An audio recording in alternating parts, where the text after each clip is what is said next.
안녕하세요. 윤우리 목사입니다. 오늘은 수요일 ALN의 전도 모임이 있는 날입니다. 우리에게 주신 사명 중 하나는 바로 영혼을 살리는 것입니다. 우리가 가만히 내 신앙만 지키는 것이 아니라 정말 내 곁에서 어떤 잃어버린 영혼들을 주님께 인도하는 것이 정말 우리에게 바라신 하나님의 뜻입니다. 우리 함께 하실 분이 있다면 오늘 10시 반까지 교회로 오시면 좋겠습니다. 우리 암송 구절 에베소서 우리 5장 18절의 말씀입니다. 술에 취하지 마십시오. 거기에는 방탕이 따릅니다. 성령의 충만함을 받으십시오. 아멘. 오늘 하나님께서 우리에게 주신 말씀은 사도행전 21장 17절에서 18절까지 말씀입니다. 우리가 예루살렘에 이르니 형제들이 우리를 반가이 맞아주었다. 이튿날 바울은 우리와 함께 야고보를 찾아갔는데 장로들이 다 거기에 있었다. 아멘. 이 사도 바울의 전도팀이 드디어 예루살렘에 도착했습니다.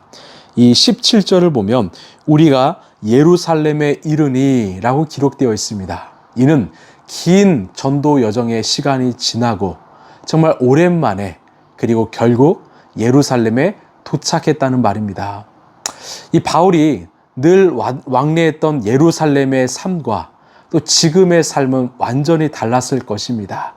그는 자신에게 곧 찾아올 미래를 알고 있기 때문에 어쩌면 더욱 결연한 마음으로 예루살렘에 왔을 것입니다. 여기서 형제들이 우리를 반가이 맞아주었다라고 합니다. 즉 예루살렘 교회 성도들이 이 바울과 또 전도팀 일행들을 반가이 맞이해 준 것입니다.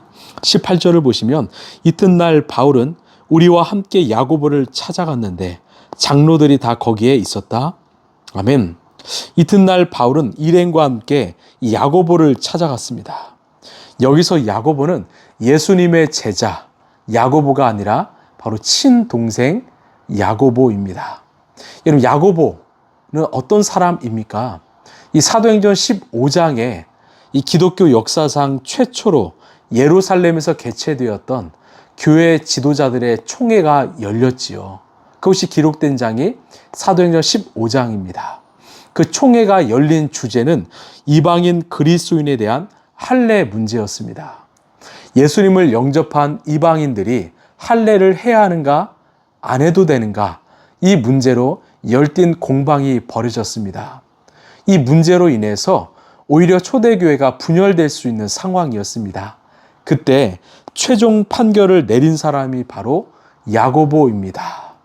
즉 예수님의 친동생인 야고보가 그 역사적인 총회를 이끌고 갔던 첫 번째 총회의 의장이었습니다. 그는 그 자리에 모인 모든 사람들에게 구약 성경을 정확하게 인용하며 판결을 내렸고 누구도 그의 의견에 이의를 제기하지 않았습니다. 이처럼 야고보는 정말 실력 있고 또한 절대적인 이 권위를 가진 초대교회 우두머리 지도자였습니다. 그렇기에 오늘 누가는 18절에 바울과 그의 전도 여행 일행들은 야고보를 찾아갔다고 기록하고 있습니다. 즉 초대교회 지도자로 섬기고 있는 야고보를 찾아가서 잘 도착했다는 인사를 한 것이죠. 바울이 이렇게 인사를 하는 행위는 거의 야고보가 유일할 정도였습니다. 이처럼 그는 그 교회 내에서 존경받는 인물임에 틀림이 없습니다. 사실 야고보는요, 처음부터 우리 예수님을 믿고 따랐던 것은 아니었을 것입니다. 요한복음 7장 5절을 보면 예수님의 동생들은 예수님을 전혀 믿지 않았다고 증언합니다. 왜냐? 예수님은 이 자신들과 똑같이 어머니 마리아의 배에서 태어났기 때문입니다. 인간으로 살아가는 예수님의 삶을, 생애를 잘 알았기 때문이죠. 그런 함께 살았던 형이 30살이 되던 해부터 갑자기 이상한 행동을 합니다. 자신이 이스라엘 백성들이 그토록 기다렸던 이 메시아 구원자라고 말합니다. 자신이 하나님의 아들이라고 말합니다. 그러니 얼마나 황당했을까요? 마가복음 3장 21절에 의하면 그 마을 사람들은 예수님이 미쳤다라고 말할 정도였습니다. 그러나 사도행전 1장에서 이들의 생각과 사고는 완전히 달라졌습니다. 사도행전 1장 14절을 보면 마가의 다락방에서 이 기도한 120명의 신도 중에 어머니 마리아와 또 동생 야고보도 그 숫자 안에 포함되어 있었다고 말합니다. 이들도 전심으로 모여 기도한 것입니다. 여러분, 야고보의 삶이 어떻게 이렇게 변할 수 있었을까요? 자, 고린도전서 15장을 보면 예수님께서 부활하신 후에 여러 모임들에게 자신을 보이셨다고 말하고 그 중에 개별적으로 모습을 보인 사람은 베드로와 사도 바울과 야고보였습니다. 야고보에게 개별적으로 찾아가셔서 예수님은 당신의 부활을 확인시켜 준 것입니다.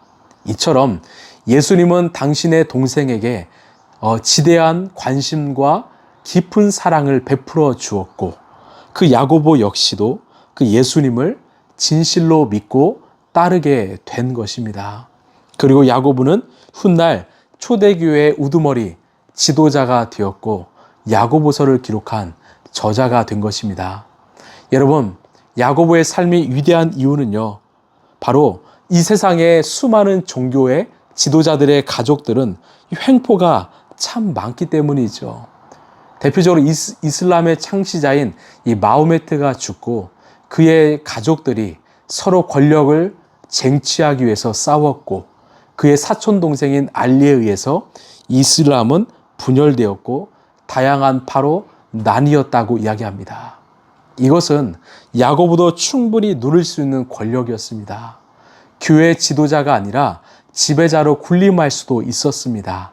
그러나 예수님의 동생 야고보는 철저하게 주님의 뜻에 순종한 사도가 되었습니다. 자신이 누릴 수 있는 권위를 내려놓았습니다. 그리고 주님의 몸된 교회를 위해서 자신의 역할에 최선을 다했습니다. 초대교회가 든든히 서갈 수 있도록 최선을 다해 지도했습니다.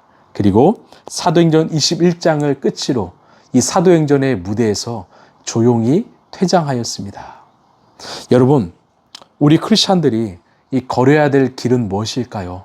바로 예수님이 가신 그 길입니다. 예수님처럼 정말 예수님을 모르는 영혼들에게 복음을 전하고 때가 되면 내 권위, 내 자리를 아낌없이 내어주고 아름답게 퇴장하는 것이 아닐까요? 야고보가 그 길을 걸었고 사도 바울이 그 길을 걸었습니다. 이제 우리에게 그 길을 바톤 터치한 것입니다. 이제 우리가 걸어야 합니다. 그때 하나님 나라는 우리의 삶을 통해서 든든하게 세워지게 될 것입니다. 우리가 늘 기도할 때 하나님, 지금 내가 해야 될 일을 알게 하시고 내가 앉아야 될 자리를 알게 하시고 내가 섬겨야 될 자리를 알게 하시고 내가 버려야 될 것을 버리게 하옵소서. 이것이 바로 사도 바울의 인생이요 야고보의 인생인 것입니다. 우리도 정말 우리가 충분히 누릴 수 있지만 그것을 아낌없이 내려놓고 예수님처럼 영혼을 살리다가 정말 박수갈채를 받고 아낌없이 퇴장하는 그런 인생을 살아가길 간절히 소망합니다. 기도하겠습니다. 하나님, 이 예수님의 동생이었던 야고보는 사실 예수님을 잘 믿지 못했습니다. 의심도 있었습니다. 그러나 시간이 지나서 정말 누구보다도 예수님을 사랑하고 믿고 따르는 사도가 되었습니다. 초대교회를 아름답게 운영하고 이끌어간 지도자가 되었습니다. 이제 우리 역시도 그 길을 걷길 원합니다. 정말 크리스찬으로서 우리가 누려야 될 자리도 있지만 아낌없이 내려놓게 하시고 정말 더 겸손하고 낮아져서 이 땅에 복음이 필요한 영혼들에게 우리의 자리를 내어주고 그들을 살리고 정말 그들이 예수님을 잘 믿을 수 있도록 돕는 그런 조력자의 삶을 살게 하여 주옵소서. 하나님의 박수갈채를 바라고 때가 되면 아낌없이 퇴장하는 그런 성숙한 그리스도인들이 되게 하여 주시옵소서. 이 모든 말씀 사랑이 많으신 예수님의 이름으로 기도하옵나이다. 아멘. 여러분, 야고보는 정말 예수님의 또 하나님 나라의 정말 귀한 조력자 그리고 도구로 쓰임받게 되었습니다. 우리도 정말 하나님 나라를 위하여 또 이 땅의 교회를 위하여 귀히 쓰임받는 인생이 되었으면 좋겠습니다. 오늘도 내가 앉아야 될 자리, 섬겨야 될 자리를 알고 내가 버려야 될 것을 버리는 성숙한 그리스도인 되길 간절히 소망합니다. 오늘도 승리하십시오. 감사합니다.